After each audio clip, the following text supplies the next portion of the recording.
fois et 3 fois.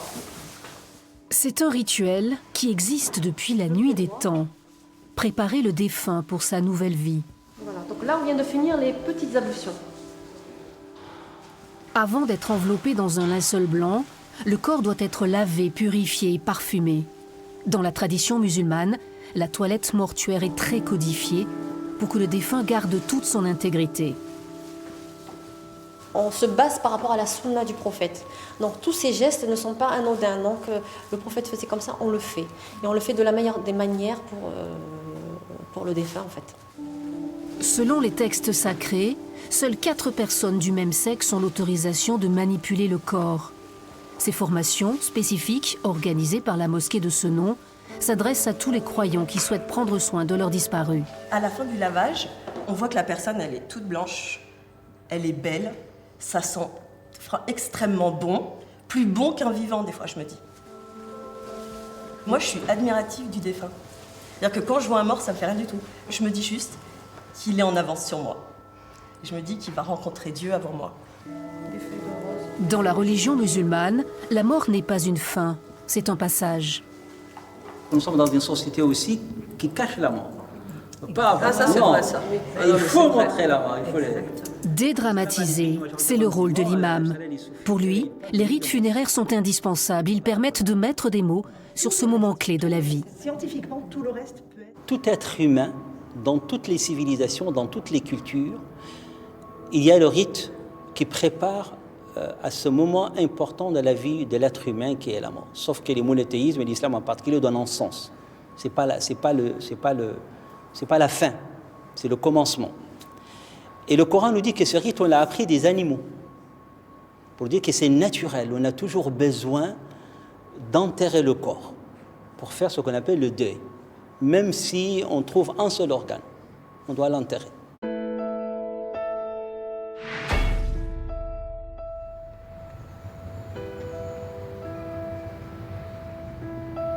Il était orthodoxe. Elle n'était pas pratiquante. Jusqu'à la mort de son mari, c'était il y a 4 ans. Depuis, Christine a éprouvé le besoin de se rapprocher de la religion pour ne pas rompre le lien familial.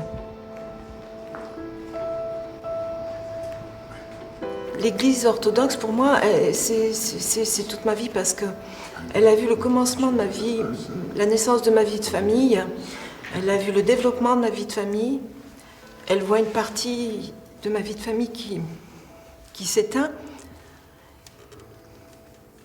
Et c'est important pour mon fils aussi. Je m'aperçois que ça m'aide aussi à avancer dans mon deuil. Dans la spiritualité orthodoxe, la mort et la résurrection sont étroitement liées, beaucoup plus que dans la religion catholique. Lors de la cérémonie funéraire, le cercueil doit rester ouvert. En revanche, c'est interdit en France. Mais le prêtre peut encenser le corps.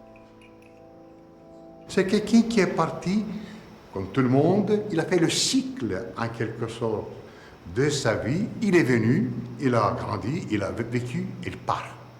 On souhaite le plus tard possible. Mais l'Église l'accompagne quand il vient dans la vie et aussi le moment où il part de ce monde, il l'accompagne à sa demeure. Voilà. Et il continue aussi à prier pour le repos de son âme. C'est son rôle, c'est l'Église. Les orthodoxes considèrent qu'il faut 3 jours à l'âme pour se séparer du corps et commencer son ascension. La sépulture est orientée vers le soleil levant, une veilleuse installée sur la tombe. Des rites pour ne pas oublier. Cette flamme, c'est sa présence, c'est son âme qui est parmi nous, qui est toujours là, bien présente. C'est sa symbolique. On n'a plus l'enveloppe charnelle, mais on a la flamme qui reste. En France, qu'elle soit orthodoxe ou pas, la cérémonie des obsèques doit être conforme à la loi. Les cimetières sont donc laïques, mais certains proposent des espaces affectés aux musulmans. Cela permet de proposer une sépulture adaptée à leurs coutumes. Dans l'agglomération bordelaise, de plus en plus de familles font le choix d'enterrer leurs morts sur place. Nabila est d'origine marocaine. Elle vient régulièrement se recueillir sur la tombe de sa cousine. Et vous qui êtes jeune, vous vous projetez un peu votre propre mort? Je sais pas. C'est délicat, je sais pas. En tout cas, j'aimerais bien être enterrée ici. Pourquoi? C'est mon pays. J'ai ma famille ici. 77% des musulmans sont enterrés ici en France.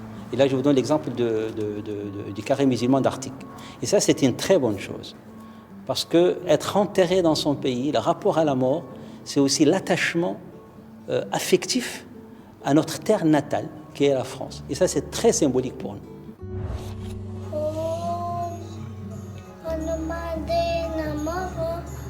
Les absents ne nous quittent jamais vraiment. Chez les hindouistes, l'âme du défunt abandonne le corps pour se réincarner. Aimé et sa famille en sont persuadés. Originaires du sud de l'Inde, ils pratiquent cette religion au quotidien chez eux à Bordeaux en toute intimité. Leur dieu impose la crémation et la dispersion des cendres dans la mer. Nous croyons que même si la fin arrive, notre âme est immortelle. Elle persiste et personne ne peut lui faire du mal. Donc je n'ai pas peur de la mort, car mon âme vivra toujours. Dans le judaïsme, le corps doit être inhumé selon les préceptes de la Torah. Mais il arrive souvent que des amis ou des parents ne se sentent pas concernés par les règles du deuil, trop accablés par la douleur. Dans ces moments-là, il incombe à l'autorité religieuse de convaincre ses fidèles. Tu es venu de la terre, tu retournes à la terre. Et c'est pourquoi on doit inhumer un corps qui a porté une âme sacrée et non pas ce qui se pratique maintenant malheureusement de plus en plus, puisqu'il n'y a pas de place dans les cimetières, la crémation. La crémation est interdite dans le judaïsme. Puisque ce corps a porté une âme sacrée, eh bien ce corps doit retourner à la terre. Vous savez, moi j'ai passé une fois une nuit entière à convaincre une fille qu'elle ne fasse pas la crémation de son père. Elle était tellement attachée à son père qu'elle voulait que son père soit qu'il y ait la crémation, qu'on lui donne un pot avec les restes, et que ce pot-là l'accompagne partout. Voilà, parce qu'elle est restée attachée à son père. Et j'ai passé la nuit entière et j'ai fini au matin, on a décidé de l'enterrer en terre. Certains voudraient que le deuil soit vécu autrement. C'est le cas d'Eddy Zagalé, psychanalyste d'origine brésilienne. Quand elle est arrivée en France il y a 10 ans, elle a été choquée de voir à quel point la mort est un sujet tabou. Il y a une perte de rite et en même temps, il y a un désir du rite. Finalement, on refoule cette question parce que ça nous fait trop souffrir, parce que ça nous terrasse quelque part, ça nous sidère, donc on évite de parler et on pense qu'on ira mieux. Mais la réalité, c'est qu'on va de plus en plus mal et il y a beaucoup de Français qui sont très très mal parce qu'ils souffrent beaucoup de la perte de leurs proches. Ils n'ont pas réussi, ou réussi, c'est pas les mots, mais ils n'ont pas élaboré la séparation. Pour ceux qui ne le connaissent pas, les Cafés Mortels est une expérience de parole ordinaire qui a été créée en Suisse par un anthropologue qui s'appelle Bernard Crétas. Alors merci d'être là et puis je vous laisse la parole. Parce qu'elle estime que les rites laïques peuvent aussi donner du sens à la mort, la thérapeute anime régulièrement des groupes de parole à Bordeaux. Chacun peut échanger sur les problèmes et les angoisses liées à la perte d'un proche.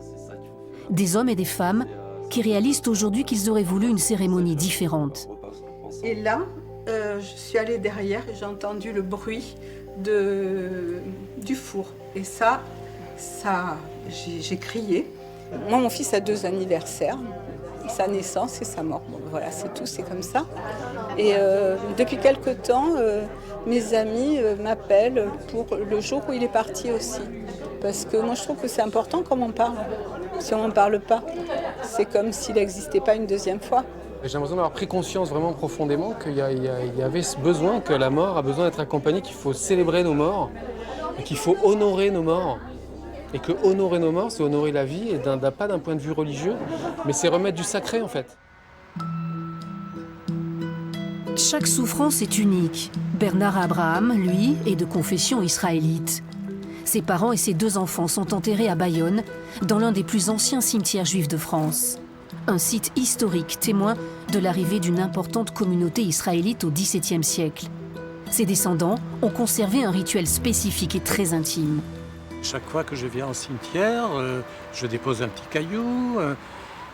Voilà, c'est rien de déposer un caillou, mais c'est tout ce qui fait la saveur, je dirais, d'un enfant juif vis-à-vis de ses parents, de ses grands-parents, pour se rappeler. Je ne dirais pas qu'on y est bien dans le cimetière, mais voilà, on est au cœur de nos racines.